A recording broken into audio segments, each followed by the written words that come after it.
Ce lundi 29 décembre, la Cour d'appel de Bujumbura a ouvert son audience publique dans les enceintes de la prison centrale de Bujumbura, où sont détenus les 44 prévenus du parti MSD.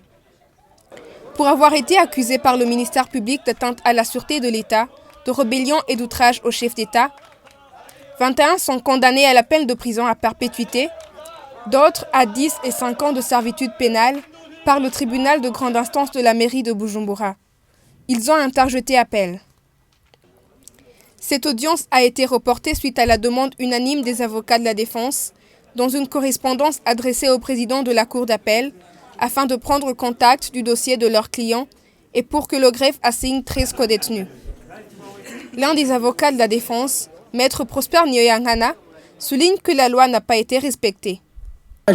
Il y a l'irrespect total de la loi. Parce que jusqu'à l'heure actuelle, la question qui se pose est de savoir si nous demeurons toujours dans la procédure de flagrant délit ou si nous avons changé de procédure et que nous avons amorcé la procédure ordinaire.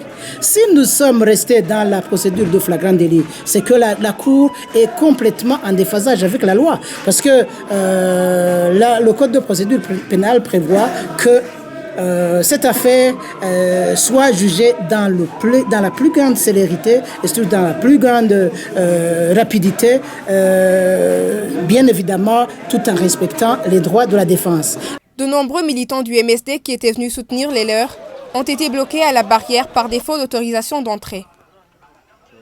Maître Nyoyangana a dénoncé le fait que l'audience n'a pas été publique, à part la présence de nombreux policiers dans les enceintes de la prison.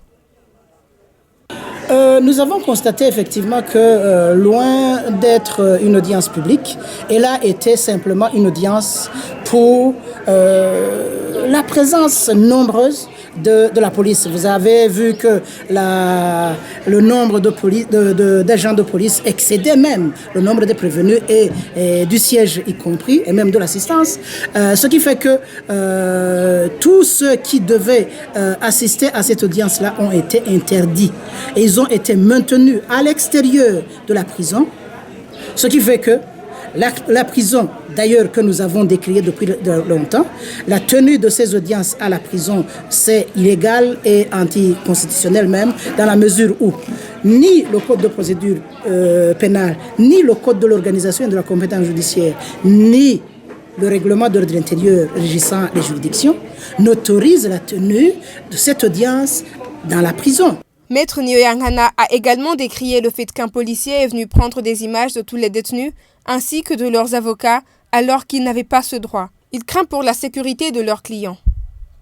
Quand elle vient prendre des images de ces prévenus-là qui sont détenus ici dans la prison, cela nous fait peur. Cela nous fait peur que ces prévenus puissent peut-être faire face à d'autres actes de la part de la police, je le dis, de la part de la police, parce qu'il ne peut pas se comprendre que la police puisse procéder à cette prise d'image dans ce que la Cour appelle salle d'audience, hyper sécurisée par la police.